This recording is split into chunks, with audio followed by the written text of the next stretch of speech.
এই শোষা, একটু সরে বস।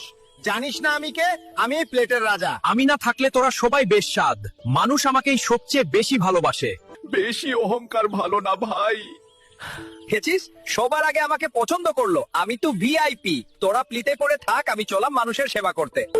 ওরে বাপরে, করছিস কি? আমাকে আদর না করে চিপছিস কেন? আমার সব রস যে বেরিয়ে গেল, মরে গেলাম রে। হাই রে দুনিয়া, রস আছে যতক্ষণ, খাতির আছে ততক্ষণ। রস শেষ হতেই আমি আবর্জনা। ওরে বাপরে, বাঁচাও! সাপ সাপ! রান্নাঘরে অ্যানাকন্ডা ঢুকলো কেমনে? আমাকে খেয়ে ফেললো রে। তুইও আমাকে দেখে ভয় পেলি ভাই?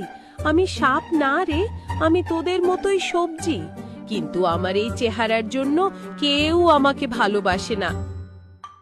চেহারা সাপের মতো হতে পারে, কিন্তু স্বাদে আমি অমৃত। কি শশা ভাই, খাবে নাকি? উফ, তোর গন্ধে তো মানুষ নাক বন্ধ করে, আর তোকে কাটতে গেলেই মানুষ ভ্যাঁ ভ্যাঁ করে কাঁদে। আমাকে দেখ, আমি মানুষকে খুশি দিই, আমি ভালোবাসার প্রতীক। শোন গোলাপ, আমি কান্না দিয়ে শুরু করি ঠিকই, কিন্তু শেষটা করি সবার মুখে হাসি ফুটিয়ে। পেঁয়াজ ছাড়া বিরিয়ানির কথা ভাবা যায়?